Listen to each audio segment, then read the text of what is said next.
Hello again and welcome to another Articulate Outburst podcast. Obviously we're going through the mini-series of what inspires us to write music, what the kind of subject matter of some of those songs is, and most of all where the inspiration for those songs comes from. Obviously we're very we're very British punk in our kind of outlook, in that we're always sticking a finger up to authority, pointing out its hypocrisies and getting a crowbar really in there in the things that it finds difficult to talk about. And that's across all kind of spheres, from the establishment to the institutions to the media to big tech to the newspapers, the full shebang. We are there as that. We are that scab that wants picking. We are that finger that goes right up that nose and puts that smell in there. So obviously from our point of view, we're in a very target-rich environment at the moment. There are just so many things that are just not adding up. The increased global influence of large NGOs and other authorities that were initially set up to create peace in Europe are clearly not doing their jobs and falling apart. So there is this kind of view that we're in a kind of a dystopian world of contradiction. And again, obviously, the new album, Heroes and Bad Actors, is coming up to that. And obviously, it'll be, although it's been overplayed so many times, I still think it's important to put a song out there called 1984. And the reason I've done that is because if George Orwell woke up today and wondered what were going on, he would believe that he really was a prophet of the future. So why do we think this, and how have we come to by kind of like to get this kind of this idea that we're in some kind of really weird place where time hasn't stood still, but it's getting ever harder to kind of pinpoint. Had it not been for Facebook and my memories, very difficult to see what I've done in the last 5 years other than write a diary, which you have to kind of go back through to remember what's gone on and what's been said. I think that during the thingy, I've got to be careful again what we say, during the kind of dystopian world of lockdowns and overreactions to what is every day, like respiratory condition. Okay, it spread quite very quick as these viruses have a tendency to do. But we know now that it was created in a lab. We know now, probably an accident, it were leaked, but it were a happy accident for a few, wasn't it? But you know, I'm not here to say that it were leaked on purpose in any adult sense. But I think that there were those organisations that benefited greatly from it. Which we will come to rue the day. Digital passports will be coming in, digital health certificates won't be far behind, so on and so forth. And this is the kind of idea where top-down power becomes perfectly apparent. So I wrote 1984 because I think it's probably more so right now than it was in Orwell's time. I think Orwell were looking behind the Iron Curtain, drawing some obvious conclusions of what a totalitarian state looked like. And again, here we are. I mean, Solzhenitsyn wrote a great book on, you know, the totalitarian kind of regime of the Soviet bloc, and here we are. And what has surprised me amongst the Brits is how many of us rolled over and had our tummies tickled and swallowed this bile and didn't really kind of stand up to it. I went to a couple of protests in London. I could see what were coming down the tubes, but how many people called me granny killer, etc., and all the other kind of vitriol that went with it on social media was, well, to be honest, it doesn't really matter. You can either see through the government's bullshit or you buy it, and it's as simple as that. So, needless to say, I think that that's probably heightened everybody's world up to the joined up thinking across all spheres. There was the misinformation units coming up where only one version of the truth would be allowed. Funny now that those other versions of the truth have turned out to be true. Those other scientists that were shut down, the ones with great careers, the ones with letters after their names for those that obviously got close to government and dictated the play, like Fauci. The problem with all these things is the wheels come off over time, but by then the powers that be have grabbed what they want and so on and so forth. And, you know, and how quick big tech rolled over and had its tummy tickled, banning absolutely everybody for any little kind of condescending or, you know, even an off-the-cuff comment. And following on from 1984, I also wrote another song called The Lost Boys and Girls, still in production, which looked at those that were cancelled for the least amount of things. And Nicki Minaj was sent to the bloody fires, the pits of hell, because she'd quoted something that had happened to one of her cousins, and it was just an off-the-cuff remark that got her sent down to the underworld. And that's when you really know that there's powers at play here, far greater than any of us would have assumed prior to the thingy. the lockdowns and so on and so forth. And, you know, you look back at those government kind of, you look back, I mean, hindsight's a beautiful thing, but the more you look back at them, the more you see the fraud, the more you see just the absolute crap. Death by democracy, death by experts that knew nothing. But when you're closing down opposition, that's when you've really got to be concerned that people are not really getting a full airing. And again, another thing I think I mentioned in the last stream about the BBC being supine to absolutely everything, just doing people's bidding. And again, they're supposed to be independent. It's not like we bought them. Here's a couple of $100,000 to do what we want, like say CNN and the other kind of big boys. BBC is a taxpayer-funded organisation that should have put both parts. And then it was their favourite toy. They just couldn't leave it alone. The constant browbeating, the constant project fear. You know, I still see people now with a mask on. And I saw a guy in a petrol station with a mask on the other day, and I just thought, my God, what have they done to you? What have they done to you? So we are where we are. But again, it wasn't so much as the individual actors in all this. It was the fact that they were lockstep with each other. So you saw big tech in lockstep with big media, in lockstep with government. Now I would have thought that at least one of those power centres would have been saying, hang on a minute, there's more money in pointing the finger this way. But obviously it became apparent they'd all been bought, they were all being used power functions in many ways, and it's certainly not in democracy, and it's certainly not in the Houses of Parliament. It's way above that, and I think that became perfectly apparent. So I think about 1984 and the fact that truth no longer becomes a thing, it's what we tell you is the thing. And of course, you know, if you go back to the 1950s, the Soviet Union was, of course, you are politically correct, but you are incorrect when speaking a complete truth. So that's where political correctness was originally born. And now it's also become a tool of the state to kowtow you, change your language, make sure you don't know what's called. So you're constantly on the hop with different things called different things at different times. And this is how the kind of the hydra of all these power centres filters down to the guy on the street. HR departments in big corporations. I know people that work in big PLCs that can't open the trap, can't have a political opinion, have to keep the trap shut. This is how things are getting curtailed, because it's, again, a top-down thing. There's no street protest, no street movement on this. It's all from the top down. And this is why the contradictions kind of become quite apparent. So, you know, even the Barrington Declaration was largely rubbished, even though it was backed up by serious people that had grave concerns about what was happening. When you're silencing the competition, we have a problem. I once remember back in the day where Question Time had Nick Griffin on, a BNP leader. Best thing they did was bring him on. I think it ended the party after that. I think he showed himself to be unable to defend his position. Obviously, don't get me wrong, they were all at him like hyenas. I thought he'd have been better prepared, but the fact remains is because he came on, I think that pretty much ended the BNP at that time. And by putting people in a box and pretending they don't exist gives them more power, gives them more voice.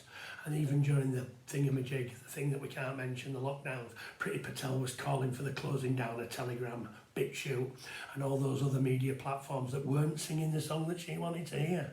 The fact that those voices have now come back and have been vindicated in every single way and continue to be so, and as the excess death continues to rise, the tissue of this lies cannot continue. And that's 1984 is kind of the here and now, where nobody is allowed to speak up against anything at all. The BBC recently fell foul by bringing out its disinformation service, and one of the first stories it covered was Carl Benjamin's European quest for European parliamentary nomination. He was at a place and they got it. Not only did they get it all wrong, he'd not gone back, and the story was just absolute lies. And to the point where it's just absolutely incredible that they would pick on that to highlight some disinformation, be more disinformation in that clip than ever. So already you can see that these are the wheels of power are not bothered about the truth. They want that opinion across, and they'll call it absolutely anything they can to get it across. And misinformation, disinformation, false information, these words are now being bandied about where you don't actually know what's going on. Fake news, all these other kind of fake news. When everyone says fake news, I think it's probably true. If someone's calling for it to be fake news, the chances are there's an element of truth in that. The fact that people that actually stand against the establishment, such as Alex Jones, you know, I've got my own opinion on Alex Jones. I think he talks too fast. I think he's a nutter in many ways. But he has his place in society.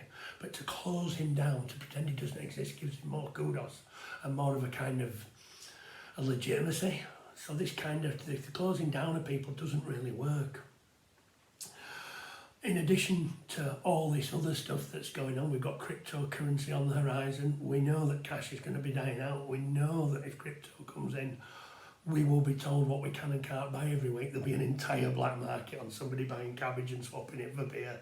You can just see how it's going to happen, because for every action, there's an equal and opposite reaction. So whatever the conditions are imposed, we will find a way around it. So although crypto's coming in, I think it'll be more for travel than anything else. I think they might turn it to alcohol and cigs, but there's a side of it that again refers to George Orwell's 1984, that the proletariat were pretty much allowed to gamble, drink and have fun, because they weren't ever a threat to the power structure. And obviously the more happy they were, or the more they were left alone, the less chance that power structure had of ending. The power structure in 1984 was for people of the party and people that were running things, to keep them in control. But the lawlessness at ground level was allowed to continue. So again, I find ourselves in this position. The police have abandoned burglary, they've abandoned car theft, they've abandoned drug dealing. I think if you're caught with something, they will be prosecuting you.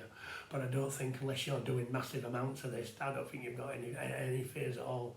They don't seem to clamp down on anything except speeding motorists, where they can make some money on the grounds that you're all going to kill people and run people over. It's quite amazing, isn't it, how good for police detection, where money's related, it becomes particularly good. We've also got some one-way systems where I live in Leeds. In the old days, it were a no entry sign that say accept buses and taxis, so everybody understood it. Dead easy, not going to go through that. It's a no entry sign. Naturally, you're not going to go through that. Now, on the other hand, they've created a blue sign. So it's still circular, meaning it's an order sign, and there's pictures of vehicles that are allowed in it. If you're new to a city and you're coming round that corner and you're looking at this blue sign with everything that's going on in it, by the time you've looked at cameras, by the time you've looked at speed limit, by the time you've looked at what you can and can't go in, you're through that gate and you got 100 quid fine for money. So this is again more dystopian kind of ways in which we're being controlled. I have to work in town occasionally. I just get a taxi. I don't even think about driving into town. It's about 10 quid an hour in the massive car park. And it's only 8 quid there and 8 quid back. I get a taxi, and obviously I'm not going to get any fine for going down the wrong street. So I don't really think that works for anybody. But these are the kind of things where 1984 becomes more and more apparent. Taxis are getting smaller. They're getting smaller because they're electric vehicles. Electric vehicles can't be big because of power to weight ratio. So nowadays I'm having to kind of get in the taxi sideways and straighten my feet out. Things are getting worse. And things are getting worse because of this overall dystopian power structure and control that's outside government. You know, we know that the green agenda has been advanced through the councils. Whatever you vote for, Labour, Liberal, Tory, they'll all get in. These are coming down the tubes whether we like it or not. The low emission zones are here, and it's to control us, and this is what's happening. So this is a great source of information for me for the album. You've also got those people that put it your way. I call them the shills, the paid shills of the system. You know, people that, how can I put it, present a very popular TV programme on football every week, and other people that just see it among themselves to kind of dictate the way in which we want to live, despite them being never subject to those things that we have to deal with as they drive around in their Range Rovers and live in their gated communities. Listening to their echo chambers. These people do not serve us, they serve others, and there you go. So, you know, Dr. Hilary Jones during the thingy, the pandemic, telling you to wear a mask while swimming in the sea. I mean, these are paid shows. These people are as transparent as bloody glass, and these people are pretty much the subject of the latest album. And all these things are the kind of things that come out from it. That we knew what was true during the pandemic. We now know that that's accepted practice, whereas it was previously being closed down. So the worries about that, I think the one thing that's really kind of caught everybody in the op was Musk buying Twitter. So no longer can all the public square be contained, not one bit. I do worry that he's appointed a CEO that seems to be contrary to the free speech debate, but we'll see where we go. I know that advertising revenue's down because all those cuddly companies that were enjoying the, lack of hate speech, lack of honesty, lack of kind of everything else have kind of removed their sponsorship. But again, this is another indication of when people move in lockstep against something that happens. So fingers crossed with Twitter that it continues to be a platform for free speech and debate, and where a lot of ideas from, all my crowd come from is from Twitter. The first things to break a story are Twitter. The first place to get your news is from Twitter. And for the first time in a while, I think a lot of us are not worrying about what we say on there. All the people that were previously banned are back on. The renegades have returned to the public square. I won't name them, they know who they are. We know who came back on, much to our amusement and celebration, to be fair. So, yes, there's going to be more controls. We are going to get less and less. There is a Ministry of Truth in operation at the BBC, the disinformation unit, peddling disinformation on its first story. So already you can kind of see these things are contradictory in many ways, and again, contradictions that we as a band will continue to exploit, sing about, and stick it to the man. So that's our kind of another part of this mini-series of the things that inspire us and the things that we do. Thanks very much for listening again, it's much appreciated. Again, email me, call me, all the links are in the description. You're more than welcome. And I'll see you in the next stream. If you could subscribe, like, share the video as much as possible, get the message out there, and remember, keep rocking on, people. Keep rocking on. Thank you.